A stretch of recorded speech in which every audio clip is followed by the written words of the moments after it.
di matondo unasalu hiatambola.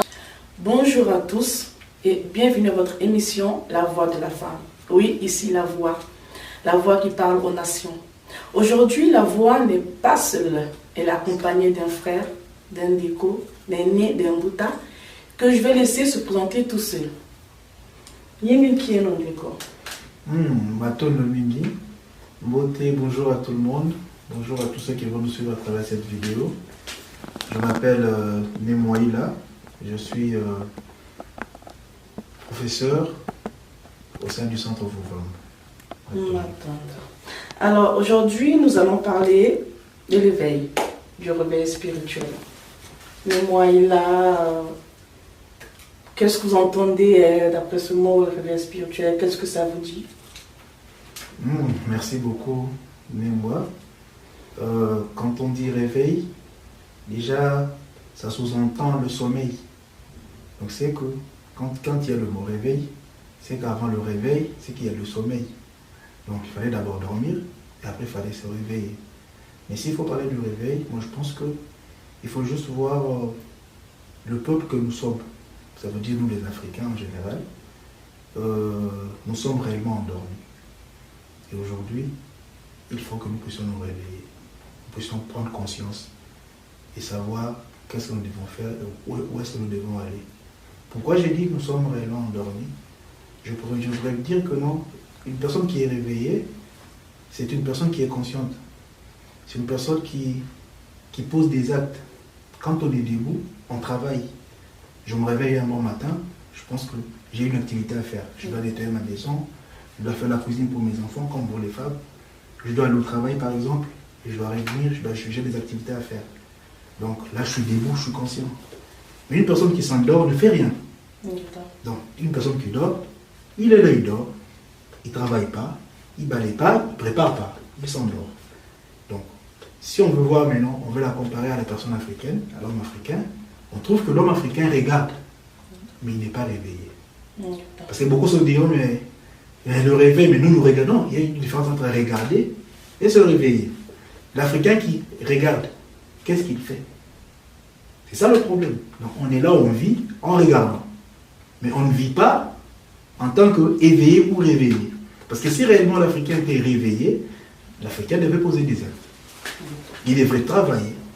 Il devait savoir orienter sa vie et voir de loin qu'est-ce qu'il pourrait devenir. Voilà un peu ma petite définition du mot. Matondo. Mais qu'est-ce qui a fait à ce que l'homme africain soit endormi totalement? Qu'est-ce qui s'est passé pour que cet homme africain ne se réveille pas? Je pense que quand on parle du réveil, le réveil il est avant tout spirituel.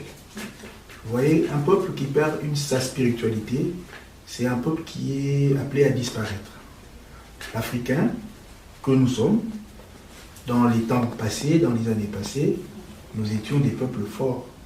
Nous avions enseigné, nous avions éduqué, nous avions crié même.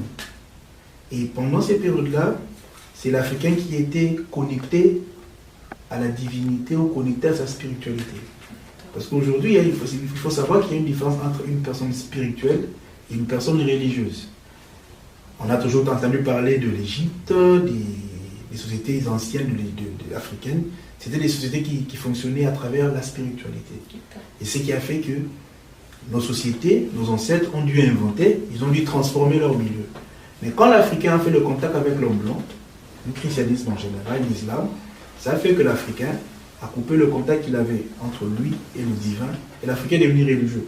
Alors quand on devient religieux, donc voilà qu'on n'est plus connecté spirituellement, on ne devient que esclave et nous devions imiter les autres. Donc voilà la raison. C'est parce que l'Africain a abandonné ses dieux pour embrasser les dieux étrangers. Donc je veux savoir, il y a une différence entre religion et spirituel? Oui, il y a une très grande différence. La religion, c'est tout ce qui est amené à travers des livres. C'est tout ce vent-là qui est venu avec un Jésus blanc, un Dieu blanc, un Satan noir, et un Dieu avec des ailes, avec une robe blanche qui est assis, on est en train de lui souffler de l'air, dire saint, saint, saint. C'est ça la religion. Saint. Ouais. Le Seigneur est trois Mais la faces. spiritualité, moi je vous dis toujours que la spiritualité c'est un mode de vie. C'est comme ça que moi j'ai défini la spiritualité. Pour ne pas aller, pour ne pas chercher des mots. La spiritualité c'est un mode de vie. Parce que tout ce que l'individu fait est spirituel. Je pense que vous êtes là, tout ce que vous faites c'est un besoin. Manger c'est un besoin, dormir c'est un besoin, aimer c'est un besoin. Ce sont des besoins qu'on ne peut pas matérialiser, qu'on ne touche pas. C'est spirituel. Donc voilà la différence qu'il y a. Donc, la spiritualité c'est un mode de vie. Et pourtant la religion elle est venue là nous dévier de ce mode de vie. Nous faire croire à une imagination, à une vie imaginaire déjà qui n'existe même pas. Et voilà le grand pour le bien aujourd'hui. Parce que dans la religion, nous avons appris qu'on devient enfant de Dieu. Et ça peut se faire. Du coup, les Africains ils font tout pour qu'ils soient appelés enfants de Dieu. Est-ce que c'est cela vraiment notre identité? Je pense que c'est la question que nous devons déjà d'abord nous poser. Si on devient enfant de Dieu, c'est qu'au départ on est enfant de qui? Je pense que vous êtes une maman. Vous avez une, vous avez deux, vous avez trois enfants. Ces enfants déjà, le fait de leur donner une naissance, de leur donner vie, elles vous appartiennent. Ces enfants-là ne doivent pas fournir des efforts pour devenir vos enfants. Non. Quand on est d'une père ou d'une mère, on appartient à ses parents. Directement à ses parents. C'est la même manière.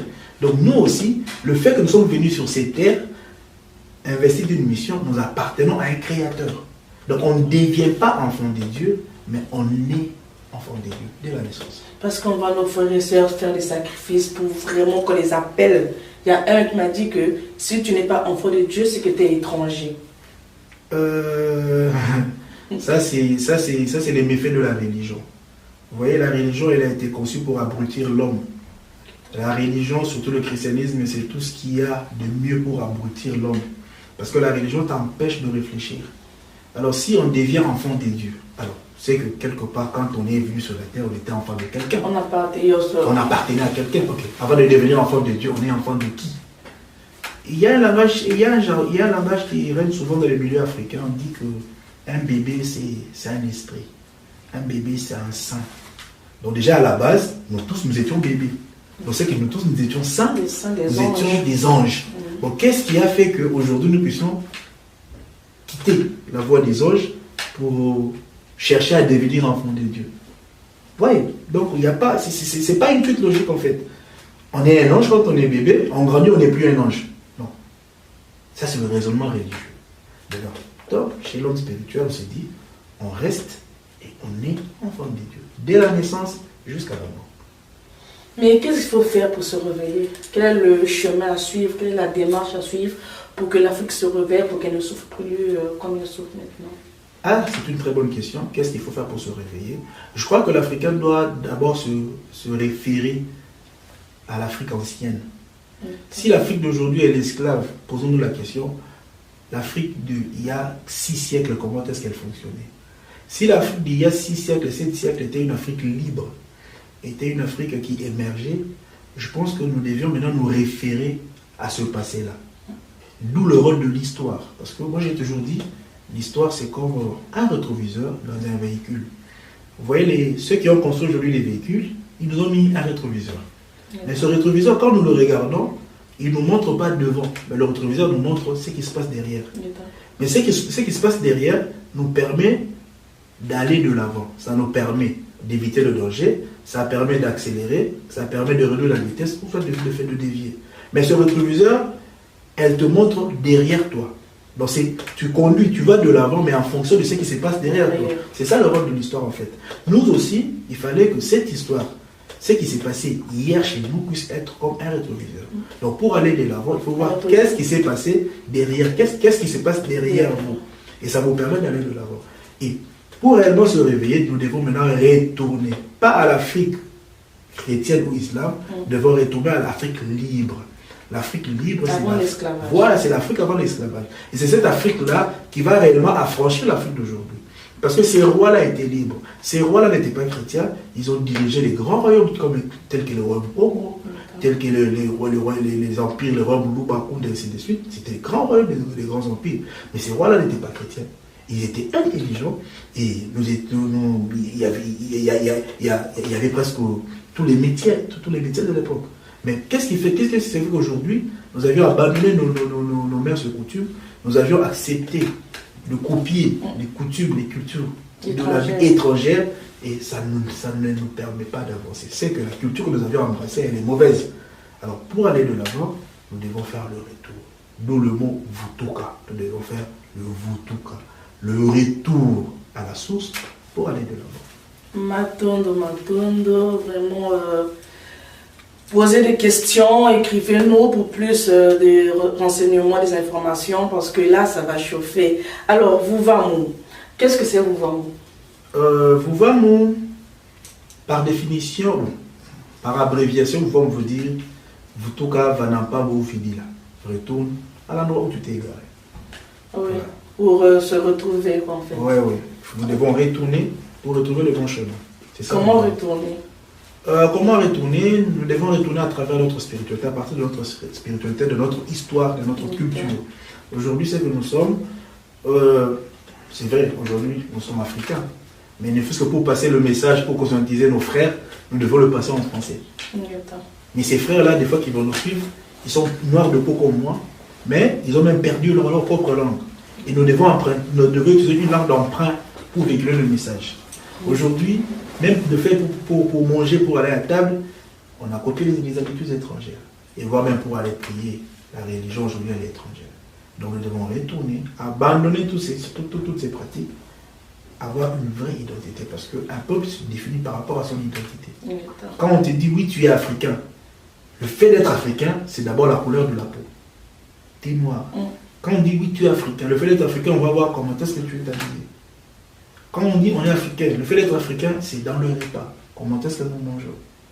Quand on dit nous sommes africains, le fait d'être africain, c'est dans la religion. Comment est-ce que, dans la spiritualité, comment est-ce que nous aussi, nous entrons en contact avec nos dieux.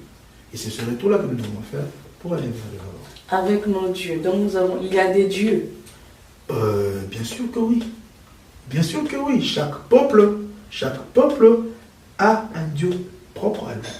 Peut-être que le mot Dieu va sonner un peu bizarre. Ah oui, peut-être c'est le mot Dieu qui va sonner bizarre, mais chaque peuple a une entité qui la gouverne.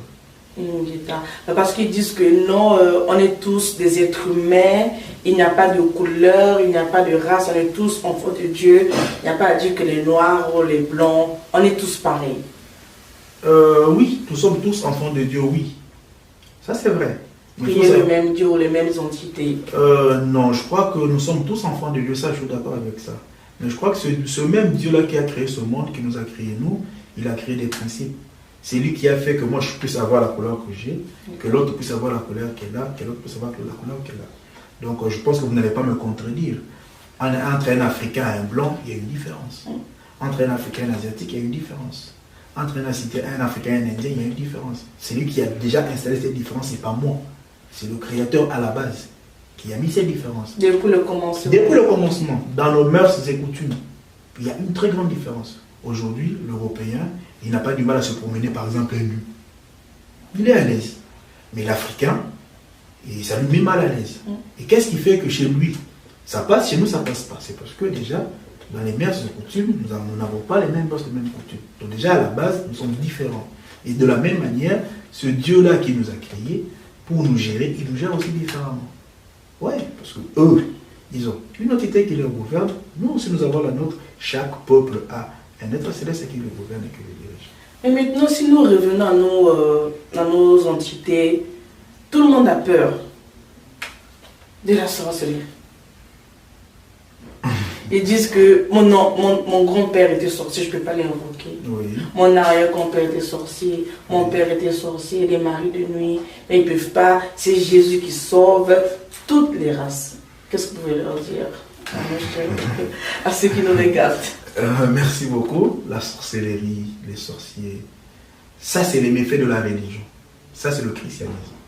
C'est le christianisme qui a fait que ce mot sorcellerie, ce mot méfait puisse entrer dans notre société. Mais nous sommes ici à l'Europe. J'ai déjà entendu parler de porte-bonheur ici. Des fois on suit les films, je vois il y a un monsieur qui veut mourir, Il prend un truc, il laisse à son fils, il dit ouais, je te laisse un porte-bonheur. Et tu vois, le fils, il garde pour toute la vie, il dit c'est mon porte-bonheur, mon papa me l'a donné. Mais qu'est-ce qui s'est fait que le même porte-bonheur, le même instrument, chez lui, c'est un porte-bonheur, mais quand moi qui suis africain, je le laisse à mon fils, le pasteur lui dit que non, c'est de la sorcellerie, c'est de la magie. Non, ça c'est le manque de connaissance. Ça, c'est le manque de connaissance. Dans la vie, dans le monde où nous sommes, il faut vivre.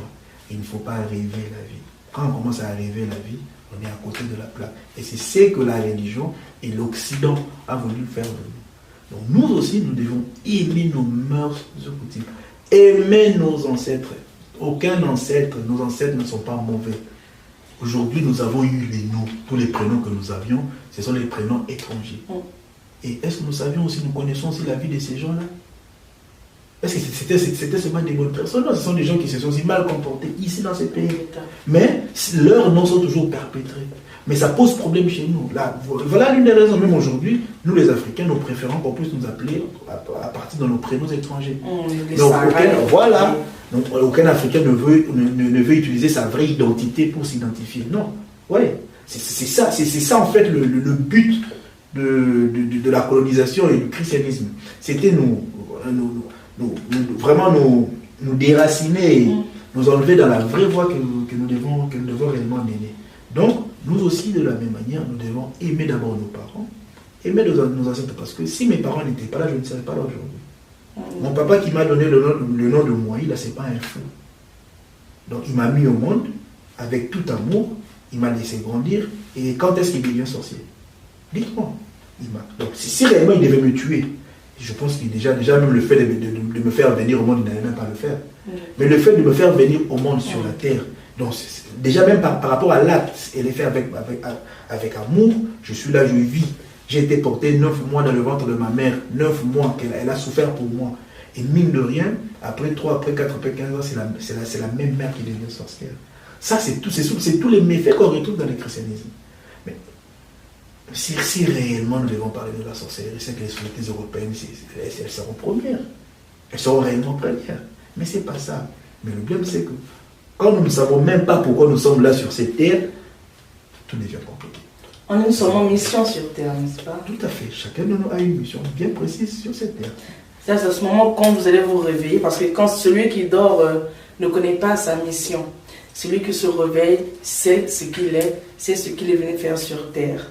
Alors, en se réveillant de ce profond sommeil, qu'est-ce qui se passe? Y a-t-il un changement ou personnes qui disent que ouais, tu fais des ancêtres, qu'est-ce que tes ancêtres ont fait, je vois rien, ce qu'ils ont fait, qu'est-ce qu'on peut leur apprendre?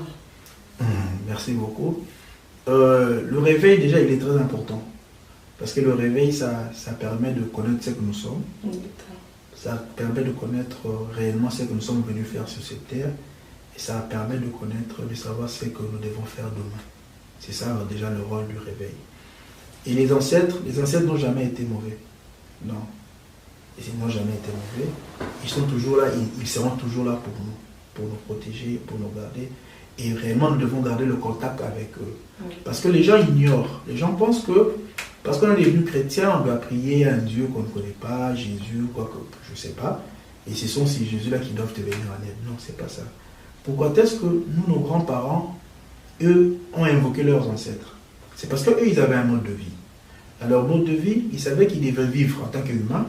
Et après la vie humaine, ils devraient mourir. Mais quand ils mouraient, ce sont les mêmes personnes qui retournent dans le monde spirituel. Et comment maintenant garder le contact entre les vivants et ceux qui partaient dans le monde spirituel? C'est comme ça qu'est né le mot prière.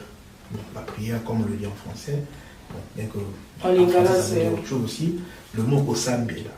Donc, le mot Kosambela, c'était le langage qui était né justement pour garder le contact entre les humains et ceux qui sont dans le monde spirituel. On nous dit laisser les morts enterrer les morts. Non, un mort ne pourra jamais enterrer un mort. Il fallait juste se poser la question pourquoi il avait dit ça. La personne qui l'avait dit, peut-être qu'il n'avait même pas l'argent pour contribuer au deuil. Ça, on ne s'est pas posé la question. Peut-être qu'on lui avait demandé une facture, il était incapable même de donner 10 € pour contribuer au deuil. Par exemple, là, il dit laisser les morts enterrer les morts. On se dit, est-ce qu'un mort peut enterrer un mort? Mais dire que c'est un proverbe, il y a une autre signification. Non, il faut, c'est ça les méfaits de la religion. Parce que dans la religion, on te pousse à croire et non à réfléchir. Mais aujourd'hui, quand on parle le réveil c'est avant tout réfléchir. Donc je disais, nos ancêtres invoquaient aussi ceux qui étaient dans le monde spirituel. Ils invoquaient leurs frères, leurs parents. Déjà, c'est ce qui se passait. Et vu même le culte, le rôle du culte, et ils se mettaient là à invoquer. Ils invoquaient leurs parents, leurs grands-pères, leurs grands-parents qui étaient dans le monde spirituel. Et c'est ceux-là qui leur venaient en aide. Ils avaient des soucis, ils invoquaient les parents leur venaient en aide. Et c'est comme ça que ça se passait. Maintenant, quand le christianisme arrive, on coupe cette pratique. Invoquer les parents, invoquer les grands-parents, ça devient la sorcellerie. On nous dit non, nous devons invoquer les esprits de la Bible. Les Abraham, les Jacob, les Moïse. Or, Abraham, Jacob, Moïse, Isaac, on oublie que ce sont des grands-parents aussi. On oublie que c'était les humains. Donc, invoquer tes propres parents, tes propres ancêtres, ça devient un péché. Mais invoquer les ancêtres qui ne t'appartiennent pas, c'est ce qui est bien. Vous voyez un peu là où se pose le problème. Or, maintenant, un peuple qui ne sait même pas invoquer ses propres ancêtres, comment est-ce qu'il pourra aller de l'avant? Parce qu'aujourd'hui, si nous voulons faire la politique, nous devons invoquer les rois Congo. Les rois Congo, oui. Les rois, les anciens rois Congo. Nous devons les invoquer pour qu'ils viennent aujourd'hui à nous inspirer comment est-ce qu'eux ont dirigé ces grands royaumes, ces grands empires. Comme ils ont fait les stratégies. Voilà. Mais aujourd'hui, ce n'est pas ce que nous faisons. Mais aujourd'hui, qu'est-ce qu'on nous dit? Il faut aller à l'école. Et à l'école, qu'est-ce qu'on va te montrer? On va nous enseigner Louis XV, Louis XIV, ainsi de suite. Et c'est ceux-là qui doivent maintenant inspirer à l'Africain la façon dont il doit diriger son pays. Or, ça ne peut pas marcher. Donc, le vrai réveil et la vraie connexion, elle doit se faire d'abord au sein de la famille et au sein de sa spiritualité de ses ancêtres. Mais pour que l'Afrique se réveille, il faudrait que les dirigeants se réveillent. Parce que les dirigeants représentent la tête. Tout à fait. Si la tête ne fonctionne pas bien, tous les membres du corps ne fonctionneront pas bien. Mais voilà. Pour que l'Afrique se réveille, il faut que les dirigeants se réveillent, il faut que toute l'Afrique puisse se réveiller. Pourquoi? Parce qu'aujourd'hui, quand on parle de dirigeants, dans le jargon africain, dans le vrai sens africain, un chef, c'est lui qui gouverne et les esprits et les humains. C'est le chef des esprits et c'est le chef des humains. C'est ça d'abord un chef. Un chef est capable de noter ta vie. Un chef est capable de dire que non, il ne pleut plus, de dire des deux, trois paroles et il y a la pluie. Un chef est capable, quand la terre ne donne plus le fruit, un chef est capable d'aller de dire des choses, de dire des mots, il y a la terre qui produit. Il va dire à qui? Il va dire aux ancêtres, il va invoquer les esprits de la terre. Ah, dans la terre, il y a les esprits. Mais dans la terre, il y a des esprits partout. Okay. Dans tout ce qui vit, tout ce qui vit est animé d'un esprit. Et dans ces chefs-là... La terre aussi, elle vit. Mais oui, la terre, elle vit. La terre, elle vit. Elle vit, tout à fait. La terre, elle vit. Si vous sortez dehors, aujourd'hui, même après 3 mois, vous avez pendant les climats, les changements des climats, vous voyez que même la terre qui se trouve devant votre porte, elle varie, elle change. C'est parce qu'elle vit. Il y a des esprits sur la terre. Il y a des esprits sur la terre. Il y a des esprits dans l'air. Il y a des esprits dans l'eau. Il y a des esprits partout. Il y a des esprits. Ok. Ah, on est en train d'avancer. Toujours au Koba, les esprits. On arrive sur les esprits qui sont... Ouais, Est-ce que vous avez appris ça, Némoï, là? Je venais de dire que je suis prof au sein du centre Vouvam. Donc vous enseignez le Nsiko? Oui, j'enseigne le Nsiko au sein du centre Vouvam. Oui. Donc je disais, ce sont ces rois, ces personnes-là, qui jadis dirigeaient nos pays, spirituellement et physiquement, qui aujourd'hui, maintenant, n'ont plus cette capacité. Parce qu'aujourd'hui, on est président, on est dirigeant, mais avec une spiritualité qui ne t'appartient pas. On est président, on est dirigeant, déjà avec un nom qui n'est pas africain. Tous les présidents africains ont des prénoms européens. En contexte, d'abord, ils sont africains. Tous les présidents africains, dans les grands sommets du monde, ils parlent français, ils parlent anglais, ils parlent mandarin, ils parlent toutes les langues. En contexte, ils sont africains. Tous les présidents africains, en général, comment est-ce qu'ils s'habillent? Costume, cravate. Ils doivent manger, ils doivent faire comme leur maître. Vous voyez, déjà, même dans les dirigeants africains, on ne sent pas l'africanité. Il faudrait aussi que l'élite africaine puisse faire ce retour. Donc le retour dont nous parlons, le réveil dont nous parlons, ne concerne seulement pas la personne, mais elle concerne la personne dans tous les échelons. Et c'est comme ça qu'on pourra aspirer à une Afrique meilleure et à une Afrique forte et grande. Alors, nous sommes ici en France, en Europe. Nous voyons comment l'Europe réussit, comment ils avancent. Mais chez nous, ça n'a pas passé toujours pour même du réveil ou bien d'une mauvaise foi. Qu'est-ce qui se passe?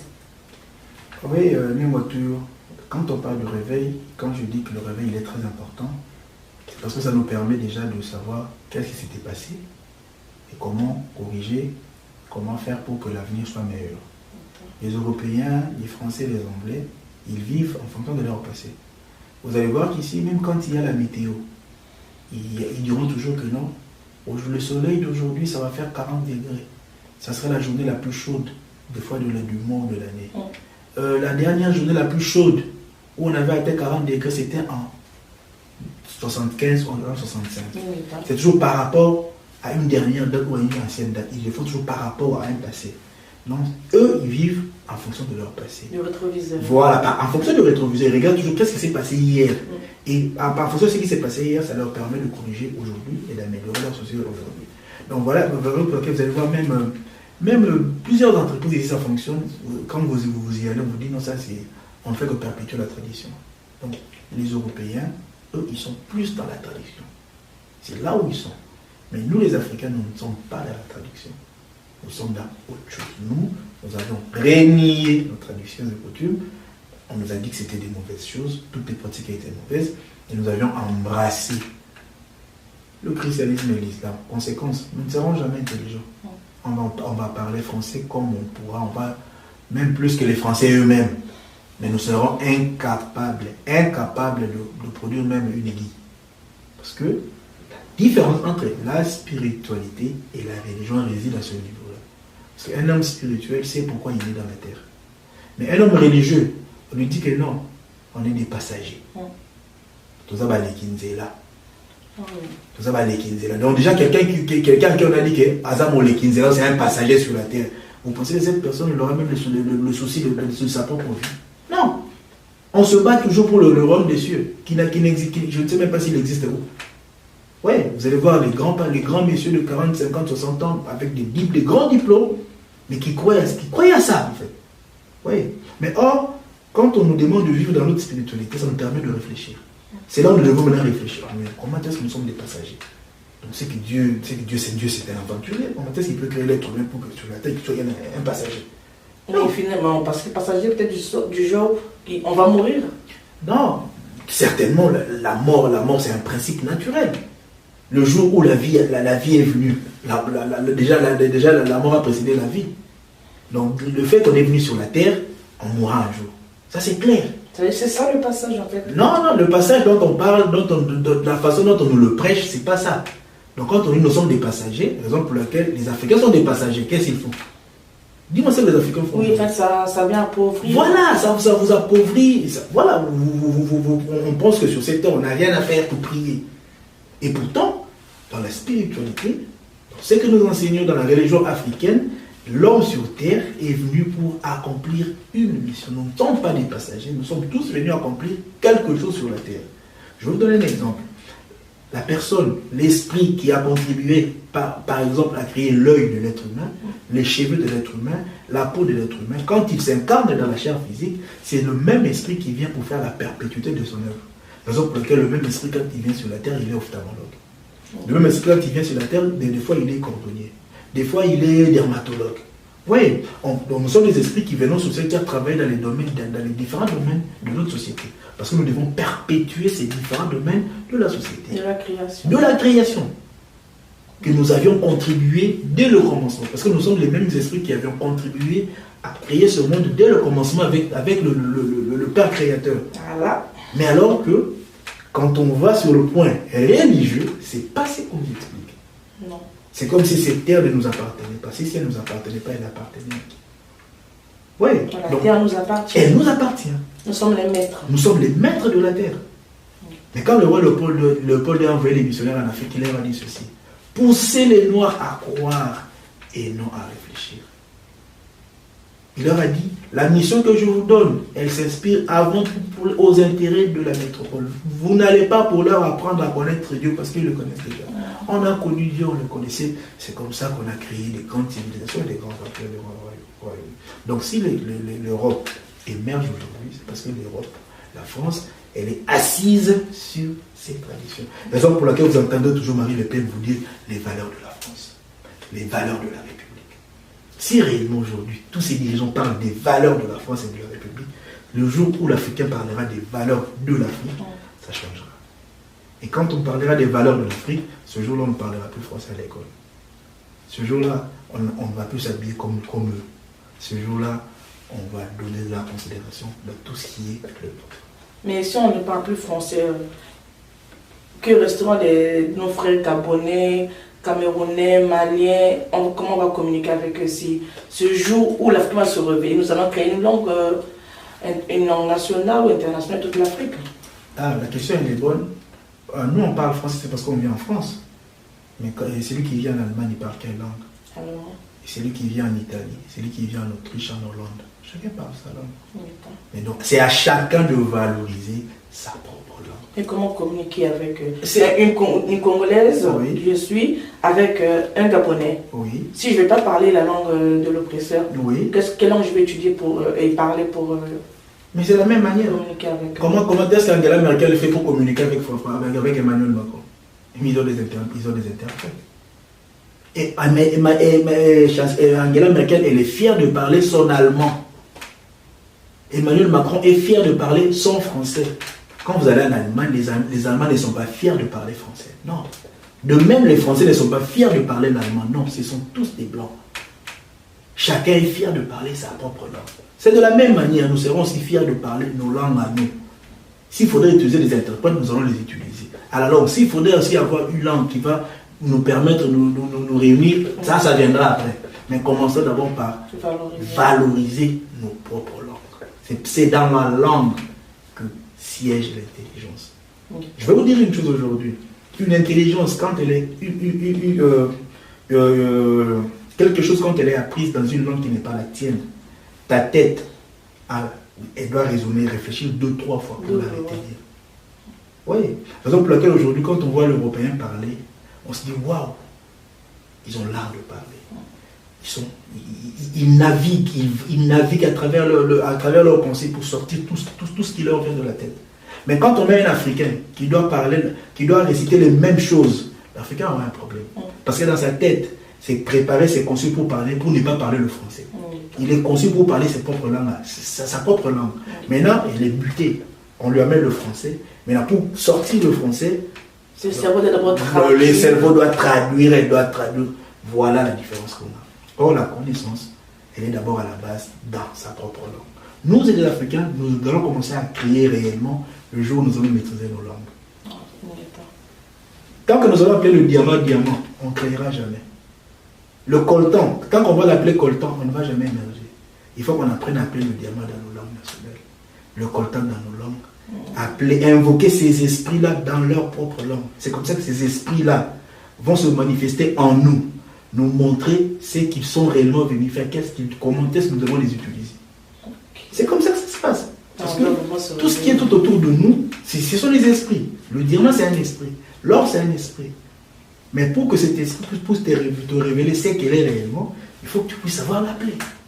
Déjà à la base. Moi, je m'appelle Moïla. Je meurs aujourd'hui, tu m'appelles François. C'est pas moi. Je ne viens pas. Je ne viendrai pas. Mais si tu m'appelles Moïla, je viens à ton aide. C'est de la même manière. Cet esprit-là, ça ne s'appelle pas diamant. Diamant, c'est l'Occident qui a donné le nom diamant. Cherchez à savoir comment ça s'appelle d'abord l'homme. Et c'est comme ça que vous allez entrer en contact avec ces mêmes esprits. Alors, quand on parle d'esprit, c'est là où tous les chrétiens ont peur. C'est ça le problème. On va dire que c'est la sorcellerie, c'est mauvais. Les esprits de mort, les esprits. C'est la sorcellerie. Ah, les esprits de mort n'existent pas. C'est quoi l'esprit des morts, déjà? C'est quoi sorcellerie? Déjà, c'est quoi l'esprit des morts? Tout ça, ça a été créé, façonné, justement parce que pour gérer l'Africain, il fallait créer la peur. C'est ça le rôle du christianisme en fait. Le christianisme, c'est la peur qu'on a créée tout autour de nous. Peur de se réveiller. Voilà. Et c'est cette peur-là, quand on se dit, on écoute des fois ces genres de discours, on se dit non, on a peur. Parce qu'on nous a dit qu'on ira en enfer. On nous a dit qu'il faut aller au paradis. Mais c'est que ce frère est en train de dire, non, moi j'ai peur. Et quand on a peur, la personne qui a peur ne réfléchit pas. Et voilà, c'est ça le rôle. Et l'Occident, l'Église a bien joué son rôle. Aujourd'hui, l'Africain, il est l'ennemi de lui-même à travers ce qu'on a fait de lui. Et voilà que le réveil, elle est difficile, mais elle va venir. L'Afrique va se réveiller. Et ce réveil, il est déjà présent, il est déjà en train de se passer. Il est temps de se réveiller, chers frères africains. Réveillons-nous et prenons notre destin en main. Maintenant, nous tirons vers la fin de notre émission. Némoïla, est-ce que vous avez quelque chose à dire à nos frères et sœurs Baïndo qui nous regardent? Un dernier mot. Oui, le mot par rapport à la fin de cette émission, je dirais une chose, à travers ceux qui vont me suivre à travers cette vidéo. Nous sommes des êtres humains, réfléchissons. Prenons le temps de réfléchir. Disons-nous pourquoi nous sommes venus sur cette terre. Voilà. Réfléchissons à travers ce qui se passe tout autour de nous. Dieu que vous connaissez, il n'est pas quelque part. Dieu n'est pas quelque part. Dieu est dans l'homme, Dieu est dans sa nature, Dieu est dans tout ce que nous voyons. Vous voulez comprendre Dieu, vous voulez comprendre le Très-Haut, observez votre environnement. C'est tout. Vous ne prendrez jamais l'avion pour aller rencontrer Dieu, non. Toutes les fusées qui montent aujourd'hui, ça va à Mars, à la Lune, ça n'a jamais rencontré Dieu. Et vous ne le rencontrerez jamais. S'il est spirituel, il est esprit. Donc ce qui veut dire que nous allons le rencontrer le jour où nous mourrons. Alors, n'ayez pas peur. Le diable, Satan, il n'a jamais existé. L'enfer, ça n'existe pas. Ça a été créé justement pour bloquer notre raisonnement et ne pas nous permettre d'émerger. Suivez-nous à travers ces émissions. Nous allons discuter. Si vous avez des questions, n'hésitez pas à nous les poser et nous allons nous efforcer à vous répondre. Merci beaucoup et je vous dis au revoir. Matondo de nous avoir suivis. C'était la voix de la femme qui a reçu Némoïla, la voix des hommes aussi qui parlent aux nations. On se dit à la prochaine émission. Soyez connectés, abonnez-vous et partagez. On se dit à très bientôt pour une nouvelle émission. Matondo.